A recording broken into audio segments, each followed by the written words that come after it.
The gospel lesson this morning is from the gospel according to Mark, the 13th chapter, verses 1 through 8. Just pointing out, I am not choosing these texts. They are coming directly from the lectionary. Listen again for God's word for us today. As he came out of the temple, one of his disciples said to him, "Look, teacher, what large stones and what large buildings." Then Jesus asked him, "Do you see these great buildings? Not one stone will be left here upon another. All will be thrown down." When he was sitting on the Mount of Olives opposite the temple, Peter, James, John, and Andrew asked him privately, "Tell us, when will this be, and what will be the sign that all these things are about to be accomplished?" Then Jesus began to say to them, "Beware that no one leads you astray. Many will come in my name and say, 'I am he,' and they will lead many astray. When you hear of wars and rumors of wars, do not be alarmed. This must take place, but the end is still to come. For nation will rise against nation and kingdom against kingdom. There will be earthquakes in various places. There will be famines. This is but the beginning of the birth pangs." Hear what the Spirit is saying to the church. Thanks be to God. Please pray with me.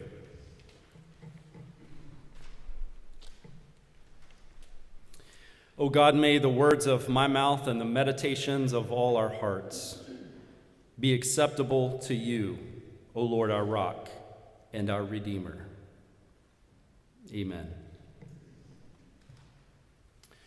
John Lewis was 11 years old when he took his first trip out of the segregated South to see how people were living in a city in the North where communities were at least a little more integrated. "I wanted to believe, and I did believe, that things would get better," he told Krista Tippett in an interview back in 2013.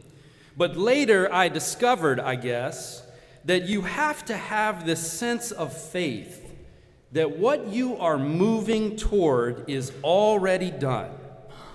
It's already happened.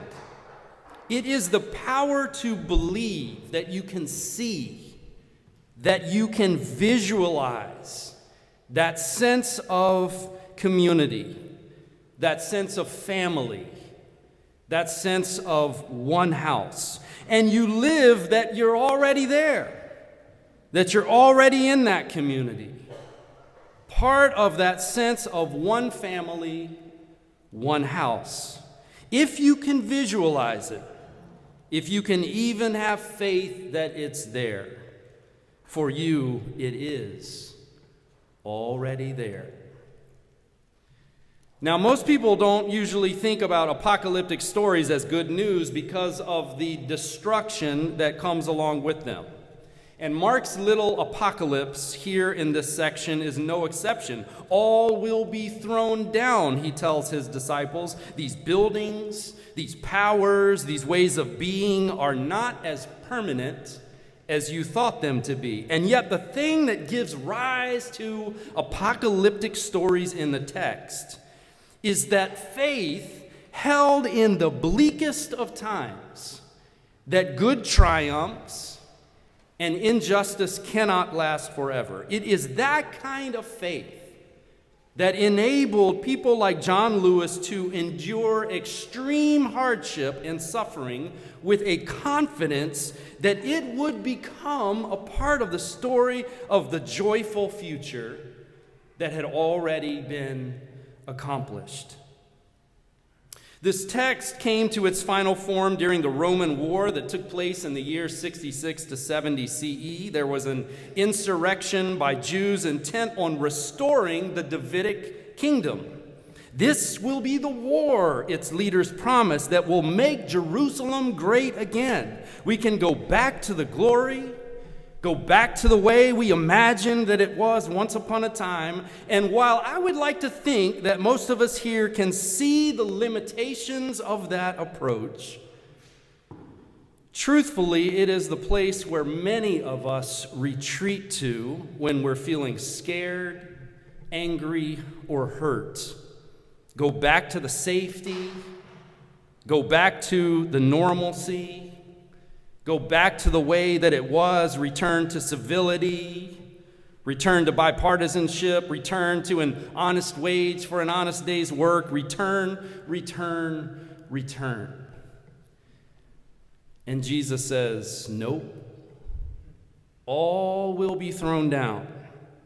There is a great dismantling that God is undertaking in the world and in your life, which is sometimes terrifying, sometimes exhilarating, sometimes grief-inducing, and occasionally, and always ultimately, joy-filled. It all depends on where you stand. Will Willimon once told the story of a mission trip to an impoverished village in Honduras. Guests and hosts were sharing one evening their favorite Bible passages.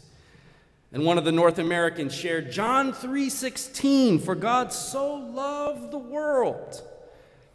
And another member of the traveling group shared Psalm 23, the Lord is my shepherd. God maketh me to lie down in green pastures. And then a Honduran host shared Mark 13. Why is that your favorite passage? A member of the visiting group asked. Well, because everything that keeps us poor isn't going to last, their host responded. It will all come tumbling down. When the world does come unglued, Jesus says, the most important thing is that you not let yourself be led astray. People who come in my name, Jesus says, will lead you astray. And standing way up here in this perch, I get the irony of the situation. The church puts people like me up here and says, now you tell us about God.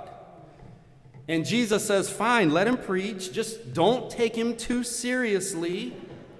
Don't let him lead you astray. It's why the Protestant Reformation worked so hard to wrest power from the hands of clergy. Let them preach to us, but take away the car keys for everything else. It's a long way to fall from up here. Religious people who lead you astray, Jesus tells us, basically come in two kinds of packages. There are people who claim that they have more authority than they actually do. And there are the people who tell you that this dismantling will not be required. The people who say that this faith business is only about building and planting and not about plucking up and tearing down. A few years ago, I might remind you, some people left our church because they didn't appreciate the number of times that we named white supremacy as an evil that must be rooted out of our hearts as well as our society. And they were earnest in their belief that what attracted them here was our talk of inclusion, our love for all people, a welcome that really means welcome for everybody. And I wish I had done a better job of showing us that Jesus says you cannot get to that kind of community without some kinds of dismantling. You cannot get to that place without being undone and remade.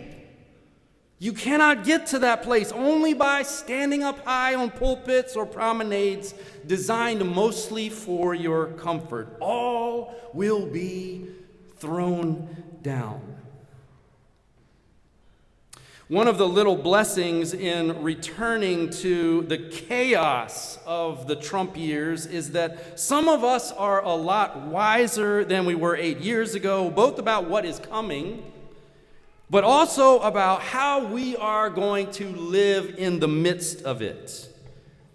I went back and looked, and when I preached from this text 6 years ago, I quoted Michelle Alexander arguing that those of us who believe in freedom, equality, and justice, compassion, need to stop describing ourselves as the resistance There is a reason, she wrote, that marchers in the Black freedom struggle sang, "We shall overcome," rather than chanting, "We shall resist." Their goal, she wrote, was to overcome a racial caste system, to end it, and to create a new nation, a beloved community. Similarly, those who opposed slavery did not view themselves as resistors. They were abolitionists. Picking up on Vincent Harding's work, she described our history as a river, sometimes powerful, tumultuous, and roiling with life, at other times meandering and turgid, covered with the ice and snow of seemingly endless winters, all too often streaked and running with blood. That revolutionary river, she wrote, is the thing that brought us thus far. And it is the only thing that can take us to where we all belong. The thing about a river is that it cannot be stopped. It's going to take you to the place where it flows. Like John Lewis's faith that things will get better, even if it takes suffering, and more than that, if things are going to get better. Lewis talked about his own willingness to suffer as an act of love. This, he argued, is really the only way to win. There comes a time, he said, where you have to be prepared to literally put your physical body in the way to go against something that is evil, unjust, and you prepare to suffer the consequences, he said. But whatever you do, whatever your response is with love, with kindness, and that sense of faith. In my religious tradition, he said, it is this belief that it's going to work out. It is going to work out. It is all going to be all right. Now, honest Christians, of course, have to admit that we don't actually know that this is true, or that before it does all work out, as Lewis said so confidently, many will suffer unjustly, and most of us will not make it to the promised land.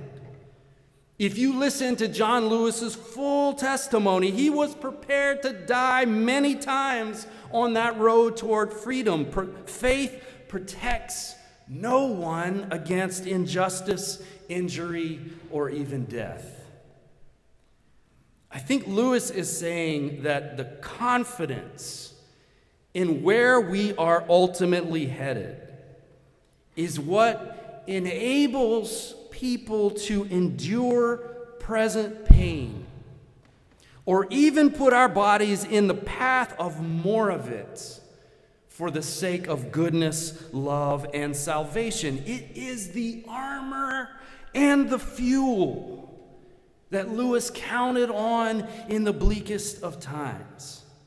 It is the thing that can help us build that sense of one community, one family, one house. Confidence that that revolutionary river, too often stained with blood, will yet take us where we all belong. A little while ago, we baptized Blair in some water from that river.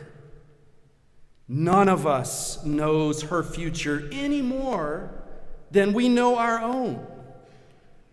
And we will pray for her and hope for her. And I hope that support that comes through this community will contribute to giving Whitney and Brian everything they need to raise her to be secure and fulfilled and rooted in what is good and right and true. But I think the best thing that we can all do is give her the stories of this revolutionary river. Stories of Hannah, who endured mocking and defamation, trusting in God's ability to vindicate. Stories of Jesus ridiculed and broken and yet still raised up to life beyond. Stories of tyrants thrown down, armies washed away in seas, prisons opened, and people brought together across impossible divides. The best thing that we can give her are the stories of our faith, so that when she reaches the age of awareness about death, or she finds her own heart bruised by unkindness, or she finds herself going through the painful process of unlearning one thing in order to receive something new, she won't worry or shrink from new assignments. All will be thrown down, will sound to her ears less like a threat and more like a promise and a blessing. A promise that God isn't going to leave the world as it is. We are headed toward one family, one house, the birth pangs of that waterborne blessing to come.